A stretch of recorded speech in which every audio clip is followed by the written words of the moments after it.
रतलाम संसदीय क्षेत्र, जिसके भाभरा इलाके में शहीद चंद्रशेखर आजाद ने अपने जीवन के शुरुआती दिन बिताए थे। इसी संसदीय क्षेत्र का झाबुआ शहर ब्रिटिश शासनकाल में मध्य भारत की राजधानी हुआ करता था। ब्रिटिश शासन काल से पहले इस इलाके पर राठौर राजवंश का शासन हुआ करता था। आजादी के बाद तक रतलाम झाबुआ मध्य भारत का हिस्सा हुआ करता था और झाबुआ संसदीय क्षेत्र का लोकसभा में सबसे पहले कांग्रेस के अमर सिंह डामर ने प्रतिनिधित्व किया था। रतलाम सीट आदिवासी बाहुल्य है और इसको कांग्रेस की परंपरागत सीट माना जाता है। हालांकि इस सीट का जन्म 2009 के लोकसभा चुनाव में परिसीमन के बाद हुआ है। इससे पहले झाबुआ सीट हुआ करती थी। इन दोनों इलाके में कांग्रेस के कांतिलाल भूरिया का दबदबा है। कांग्रेस ने इस सीट पर पिछले 5 बार के लोकसभा चुनाव में लगातार जीत दर्ज की थी। रतलाम संसदीय क्षेत्र की 8 विधानसभा सीटें अलीराजपुर, जोबट, झाबुआ, थांदला, पेटलावद, रतलाम ग्रामीण, रतलाम सिटी और सैलाना है। इनमें से 7 सीटें बीजेपी के हिस्से में आईं, जबकि एक पर निर्दलीय प्रत्याशी ने कब्जा जमाया। समस्याएं: आदिवासी बाहुल्य होने के बावजूद विकास नहीं, रेल लाइन की कमी, पिछले 10 साल से रतलाम, बांसवाड़ा, डोंगरपुर रेलवे लाइन पर सर्वे, अलीराजपुर में कृषि महाविद्यालय खुलवाने का वादा पूरा नहीं हुआ, तमाम वादों के बावजूद मेडिकल कॉलेज नहीं खुला, शहर की खराब सड़कें, आदिवासियों के धर्मांतरण का मुद्दा।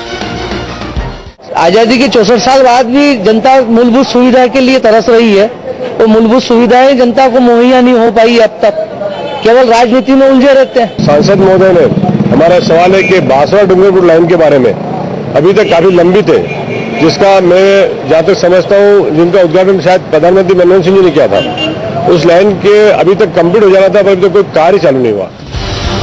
अगर रतलाम संसदीय क्षेत्र के जातीय समीकरण की बात करें तो झाबुआ और रतलाम की 6 विधानसभा सीटों पर भील और पटलिया आदिवासी मतदाताओं का दबदबा है, जबकि जोबट और अलीराजपुर की 2 विधानसभा सीटों के 80% मतदाता भिलाला आदिवासी समुदाय से आते हैं।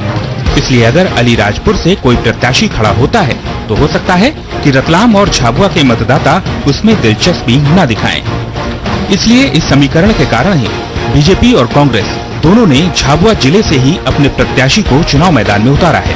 हालांकि राजनीतिक विश्लेषक रतलाम शहर का विकास नहीं होने के पीछे इसी समीकरण को जिम्मेदार मानते हैं। रतलाम जिले की 3 विधानसभा क्षेत्र हैं, जो तीन में से 2 आदिवासी और एक सामान्य विधानसभा सीट है। यह जुड़ी है रतलाम झाबुआ संसदीय क्षेत्र से और चूंकि आदिवासी बहुल्य इलाका है और इसका निर्णय भी आदिवासियों के हाथ में है।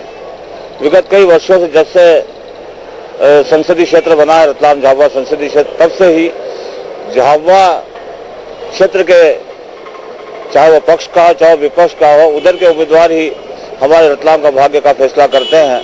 और दुर्भाग्य की बात है, इसी वजह से रतलाम जिले का जो समुचित विकास होना चाहिए वो नहीं हो पाया है। रतलाम संसदीय क्षेत्र गुजरात से सटा हुआ है और यहाँ की एक बड़ी आबादी रोजी रोटी की तलाश में गुजरात पलायन करती है। उनके घर का चूल्हा गुजरात में मिलने वाली अच्छी मजदूरी के कारण ही चलता है। ऐसी स्थिति में इस बार रतलाम में मोदी की लहर कुछ उलटफेर कर सकती है। इस बार विधानसभा चुनाव में जिस तरह से कांतिलाल भूरिया का तिलिस्म टूटा है, उससे कांग्रेस भी थोड़ा संशय की स्थिति में है। बीजेपी ने इस बार कांतिलाल भूरिया के मुकाबले में दिलीप सिंह भूरिया को चुनावी मैदान में उतारा है। समय के लिए रतलाम से विजय मीणा।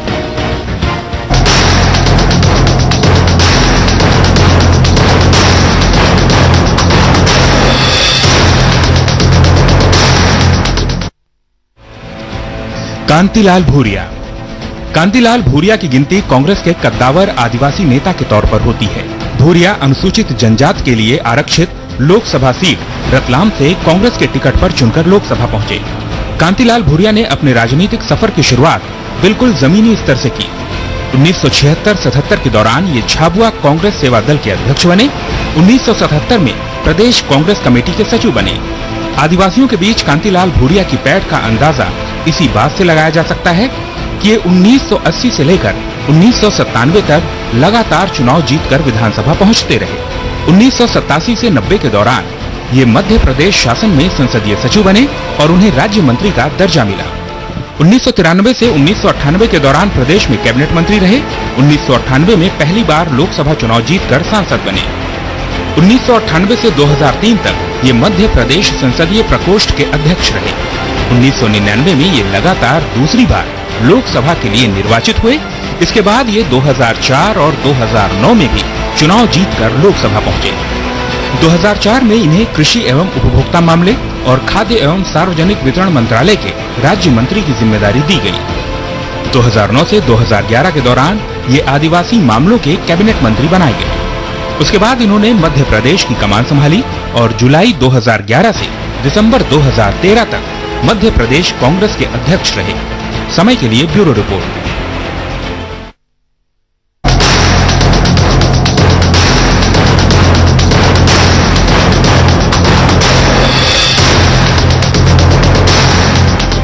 कांग्रेस के कद्दावर नेता और मध्य प्रदेश कांग्रेस कमेटी के पूर्व अध्यक्ष कांतिलाल भूरिया का रतलाम संसदीय क्षेत्र में खासा दबदबा है। रतलाम संसदीय क्षेत्र नए परिसीमन के बाद पहली बार 2009 में अस्तित्व में आया। चूंकि कांतिलाल भूरिया की लोकसभा सीट झाबुआ रतलाम संसदीय क्षेत्र का हिस्सा बन गई, इसलिए कांतिलाल भूरिया ने रतलाम से चुनाव लड़ा और जीत गए।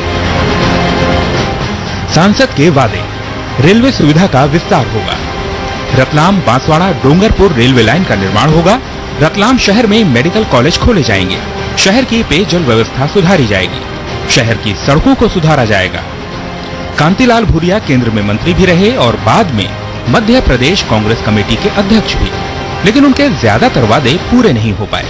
आदिवासी बाहुल्य होने के बावजूद संसदीय क्षेत्र में विकास की धीमी रफ्तार, रेल लाइन की कमी, पिछले 10 साल से रतलाम बांसवाड़ा डोंगरपुर रेलवे लाइन पर सर्वे, तमाम वादों के बावजूद मेडिकल कॉलेज का नहीं खुलना, शहर की खराब सड़कें। इनकी कार्यप्रणाली कई सालों से ये रतलाम में सांसद हैं और इन्होंने रतलाम के विकास के लिए, शहर के विकास के लिए आज तक कुछ नहीं किया है, न तो कोई उद्योग ला पाए ये, जबकि ये मिनिस्ट्री में रह चुके हैं। कितने लोगों को उन्होंने अपने संसद के कार्यकाल के दौरान रोजगार पर लगवाया है, कितने लोगों के लिए उन्होंने रोजगार मूलक योजनाओं पर काम किया है, कितने लोगों को, कितने युवाओं को इससे लाभ मिला है। उन्होंने हमारे रतलाम क्षेत्र और रतलाम ग्रामीण और शहर के लिए कितने संसदीय क्षेत्र से क्या क्या कार्य कराए और उनने कितनी राशि इस क्षेत्र को उपलब्ध कराई विकास कार्यों के लिए।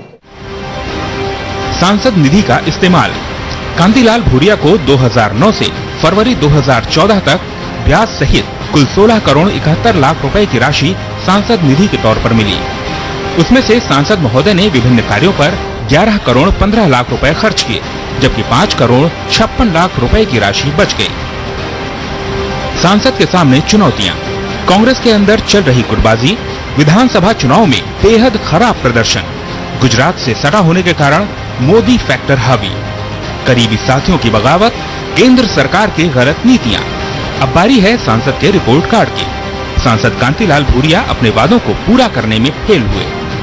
लोकप्रियता और सांसद निधि के इस्तेमाल के मामले में इन्हें ग्रेस मार्क्स देकर पास किया जा सकता है, लेकिन जनसंपर्क और विकास कार्य के मामले में भी ये फेल हुए हैं। सांसद के रिपोर्ट कार्ड और स्थानीय मतदाताओं के बयान पर अगर कांतिलाल भूरिया के प्रदर्शन को मापा जाए तो इन्हें 5 में से कुल 2 नंबर मिलेंगे, यानी कांतिलाल भूरिया के 5 साल के कार्यकाल को औसत ही कहा जा सकता है। समय के लिए रतलाम से विजय मीणा।